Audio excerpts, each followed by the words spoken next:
الحمد لله رب العالمين أشهد أن لا إله إلا الله وحده لا شريك له وأشهد أن سيدنا ومولانا محمدا عبده ورسوله صلى الله تبارك وتعالى عليه وعلى آله وأصحابه وذرياته أجمعين. أما بعد فأعوذ بالله من الشيطان الرجيم. بسم الله الرحمن الرحيم. وتعاونوا على البر والتقوى ولا تعاونوا على الإثم والعدوان. صدق الله مولانا العلي العظيم. معزز اراکین جمعیت علماء شہر مراد آباد اور گرامی قدر حاضرین، کافی دیر سے مختلف موضوعات پر بات چیت ہوتی رہی اور کئی اہم امور آج کی مجلس میں طے کیے گئے۔ دعا ہے کہ اللہ تعالیٰ ان کو مفید بنائے اور بسہولت انجام تک پہنچائے۔ جمعیت علماء ہند مسلمانان ہند کی خدمتگار جماعت ہے۔ اس کا کام یہ ہے کہ یہاں کے رہنے والے مسلمانوں کی رہنمائی کی جائے، تعلیمی اعتبار سے، دینی اعتبار سے، سماجی اعتبار سے اور سیاسی اعتبار سے۔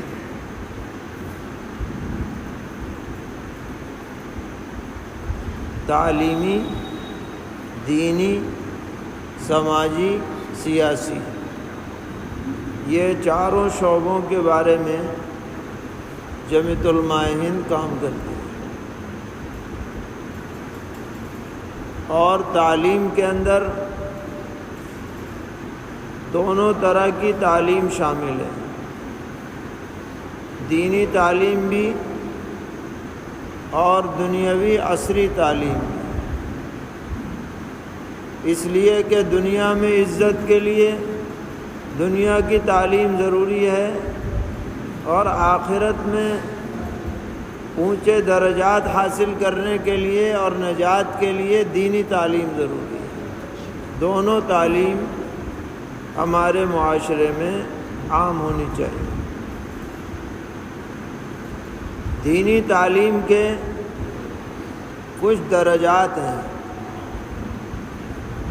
ایک درجہ وہ ہے جو فرض ہے ہر مسلمان مرد عورت پر، یعنی اتنا قرآن پاک پڑھنا جس سے آدمی کی نماز صحیح ہو جائے۔ جب نماز فرض ہے تو اتنا قرآن پڑھنا بھی فرض ہے، کیونکہ اس کے بغیر نماز نہیں پڑھ سکتا آدمی۔ ان مسائل کا سیکھنا ضروری ہے جن پر ایمان کا مدار ہے۔ عقیدے جانو اور مسائل طہارت کے، نماز کے، زکوٰۃ کے، حج کے جو ضروری ہیں ان کا جاننا ہر مسلمان پر فرض ہے۔ جمعیت علماء یہ چاہتی ہے کہ ہمارے مسلم معاشرے کا کوئی بھی بچہ یا بچی اس درجے تک تعلیم سے محروم نہ رہے۔ بھئی ایک اعتبار سے آدمی دنیا کے طور پر جاہل رہ سکتا ہے، لیکن اس درجے میں جو دینی تعلیم ہے اس سے جاہل رہنا یہ بڑی خطرناک بات ہے۔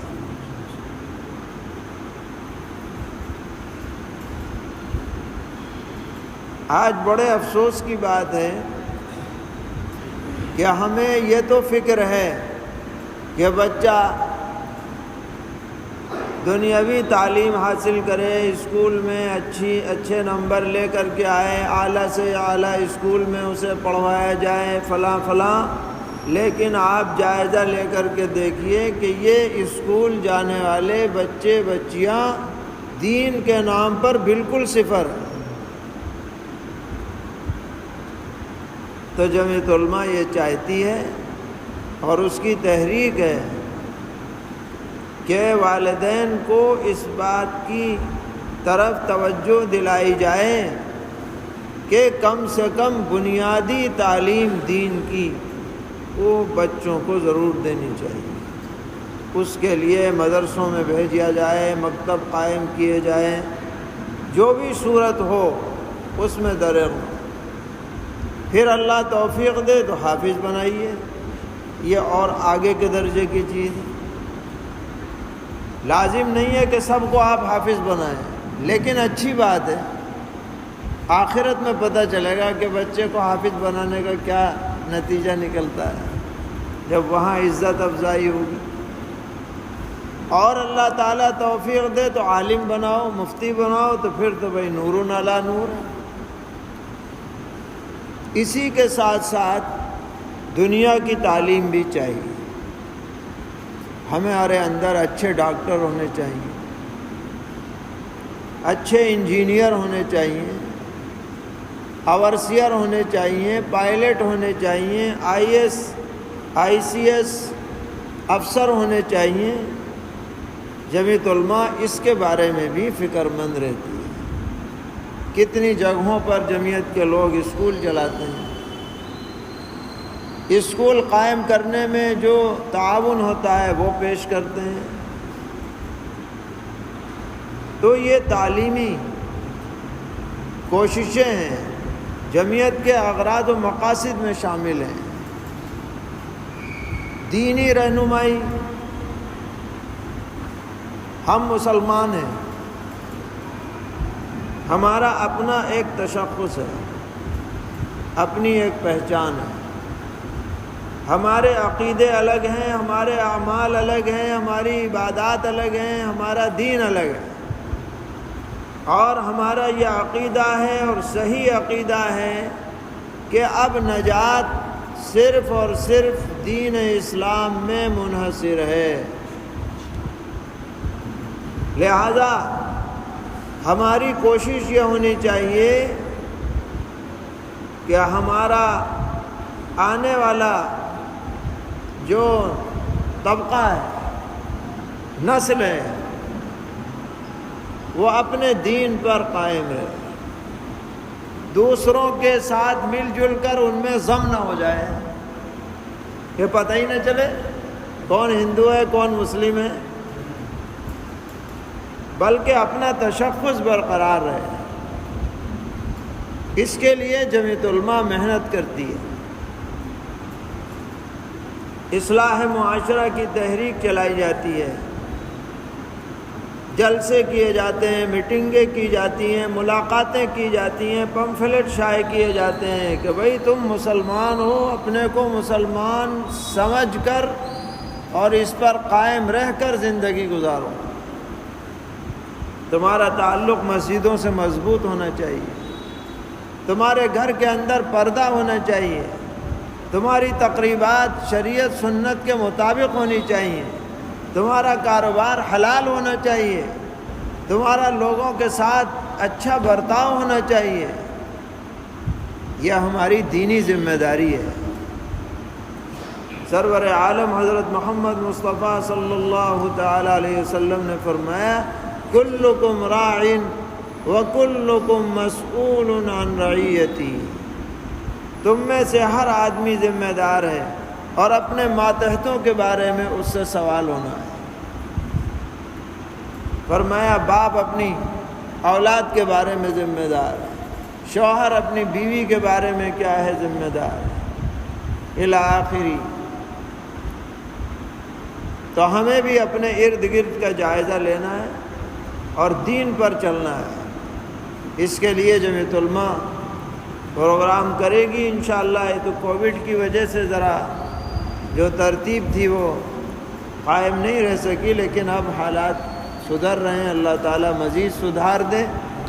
تو اس کے جو پروگرام ہوں گے مردوں کے اور عورتوں کے اور نوجوانوں کے، اس میں آپ حضرات اپنی حد تک جو بھی تعاون کر سکیں اس میں حصہ لیں، تاکہ دین ہماری زندگیوں میں آئے اور اس میں ترقی ہو۔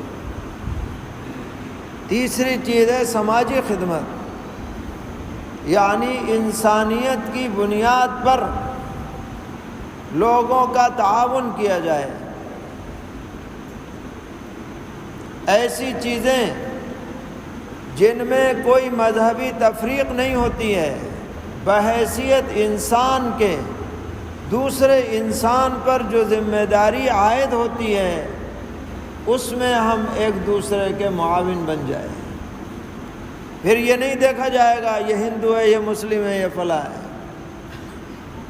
کہیں کوئی حادثہ پیش آ جائے، آفت آ جائے، سیلاب آ جائے، طوفان آ جائے، زلزلہ آ جائے، یا کوئی بیماری پھیل جائے، اب اس سلسلے میں جو خدمات ہیں یہ سب سماجی خدمات میں شامل ہیں۔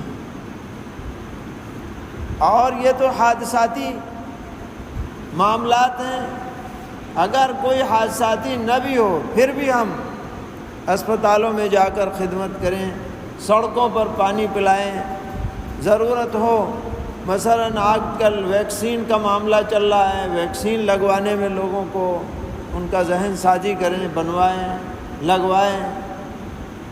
یہ سب چیزیں سماجی دائرے میں آتی ہیں، یہ بھی جمعیت علماء کے اہم مقاصد میں سے۔ اور چوتھی چیز ہے سیاسی رہنمائی، کیونکہ جب آدمی کسی ماحول میں رہتا ہے تو وہ سیاست سے بھی الگ نہیں رہ سکتا۔ اور ہمارے ملک میں جو نظام ہے سیاست کا وہ جمہوری اصولوں پر قائم ہے، تو ہم اس سے الگ تھلگ نہیں رہ سکتے۔ اور آپ جانتے ہیں کہ اس نظام میں سب سے زیادہ اہمیت جس چیز کی ہے وہ ہمارے ووٹ کی اہمیت ہے۔ ووٹ صحیح بنے، صحیح جگہ پر پڑے، اس کے اچھے نتائج سامنے آتے ہیں۔ متحد ہو کر کے اس کا استعمال ہو، سوچ سمجھ کر استعمال ہو، برادری واد سے اور مفادات سے اوپر اٹھ کر کیا ہو استعمال ہو، تو پھر وہ ووٹ ہمارے لیے مفید ہوگا۔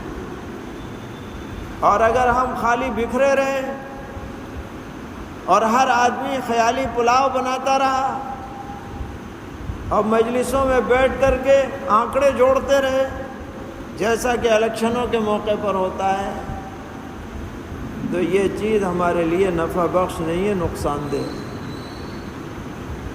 تو جمعیت علماء اگرچہ براہ راست سیاست میں حصہ نہیں لیتی، کیونکہ یہ اس کے موضوع سے الگ بات ہے، لیکن رہنمائی کرتی ہے۔ ایسی طاقتوں کو مضبوط کرو جس سے ملک اپنے دستور پر، اصولوں پر کیا رہے، قائم رہے۔ ہم اس ملک میں اگر اس بات میں کامیاب ہو جائیں کہ ایسی پارٹیاں اقتدار میں آئیں جو ملک کے دستور پر چلنے والی ہوں، یہی ہمارے لیے بڑی بات ہے۔ کیونکہ آج بھی اگر آپ پڑھیں گے دستور کو تو یہ دنیا کے بہترین دستوروں میں سے ایک دستور ہے جو ہمارے ملک کا بنایا گیا ہے، جس میں تمام اقلیتوں کو پورے حقوق دیے گئے ہیں، مذہبی آزادی پوری طریقے پر ہمیں نصیب ہے۔ بہت سے اسلامی کہے جانے والے ملکوں میں بھی وہ آزادی نہیں ہے جو آج ہمارے ملک میں ہے، الحمدللہ۔ یہ اس دستور کے اثرات ہیں۔ ایسی طاقتیں سر اٹھا رہی ہیں جو دستور کو بدل دینا چاہتی ہیں۔ جمعیت علماء چاہتی ہے کہ دستور پر ملک قائم رہے اسی پر چلے اور ایسے ہی لوگ اقتدار پر آئیں۔ تو مناسب انداز میں جذبات سے اوپر اٹھ کر رہنمائی جمعیت علماء کرتی رہیے اور انشاءاللہ آئندہ بھی کرتی رہے۔ جمعیت کسی فرد کا نام نہیں ہے، افراد سے مل کر جماعت بنتی ہے، ہر ایک کا اس میں کردار ہوتا ہے، قطرہ قطرہ مل کر کے دریا بنتی ہے، سمندر بنتا ہے، ایسے ہی افراد سے مل کر جماعت بنتی ہے۔ سب مل کر کے چلیں گے، حصہ لیں گے، ذمہ داری محسوس کریں گے تو انشاءاللہ اس کے مفید ثمرات ظاہر ہوں۔ اللہ تعالیٰ اس جماعت کو ترقیات سے مالا مال فرمائے، آپ حضرات کے جمع ہونے کو قبول فرمائے۔ وآخر دعوانا الحمد للہ رب العالمین۔ اللہم لک الحمد ولک الشکر لا نحصی ثناء علیک انت کما اثنیت علی نفسک وللہ الحمد رب السماوات ورب الارض رب العالمین وله الكبرياء في السماوات والأرض وهو العزيز الحكيم۔ اللهم صل وسلم وبارك وترحم وتحنن على سيدنا وحبيبنا وشفيعنا ومولانا محمد وعلى آل سيدنا وحبيبنا وشفيعنا ومولانا محمد كما صليت وسلمت وباركت وترحمت وتحننت على سيدنا إبراهيم وعلى آل سيدنا إبراهيم إنك حميد مجيد۔ الہ العالمین اس مجلس کو بے حد قبول فرما، ہم سب کے لیے خیر عافیت کے فیصلے فرما، پوری امت کے لیے عزت اور سربلندی کے فیصلے فرما۔ الہ العالمین ہر جگہ پر امن و امان قائم فرما، بد امنی سے خونریزی سے پوری طرح حفاظت فرما۔ الہ العالمین عالم اسلام میں ہر جگہ پر امن و امان قائم فرما، جہاں جہاں پر بھی تنازعات ہیں الہ العالمین بعافیت بسہولت ان کو حل فرما۔ اہل اسلام کی جان مال عزت آبرو کی حفاظت فرما۔ الہ العالمین ظالموں کے تسلط سے ہمیں ہر جگہ نجات عطا فرما، عادل اور منصف حکمراں نصیب فرما۔ الہ العالمین ہم سب کو اپنی مرضیات پر چلنے کی توفیق عطا فرما، نامرضیات سے غضب کے اسباب سے ہم سب کی حفاظت فرما۔ جو ہمارے اکابر اس دنیا سے رخصت ہو چکے ہیں ان کی قبروں کو نور سے منور فرما، ان کے درجات بلند فرما۔ جو موجود ہیں ان کی عمروں میں برکتیں عطا فرما، جو بیمار ہیں ان کو شفاء کاملہ عاجلہ مستمرہ عطا فرما۔ جو لوگ مقروض ہیں ان کے قرضوں کی ادائیگی کا غیب سے انتظام فرما، پریشان حالوں کی پریشانیوں کو دور فرما، مصیبت زدوں کی حاجت روائی فرما۔ الہ العالمین جو کچھ بھی خیر کی باتیں پیغمبر علیہ السلام نے مانگی ہیں وہ سب ہمیں بھی عطا فرما، اور جن شرور سے پناہ چاہیے ان سب سے ہمیں بھی پناہ نصیب فرما۔ ہمارے ناقص کاموں کو مکمل فرما، بگڑے ہوئے کاموں کو درست فرما۔ ہمارے اساتذہ، والدین، مشائخ، اعزاء، اقرباء، محبین، متعلقین، محسنین، معاونین سب کے لیے خیر کے فیصلے فرما۔ وصلی اللہ تعالی علی خیر خلقہ۔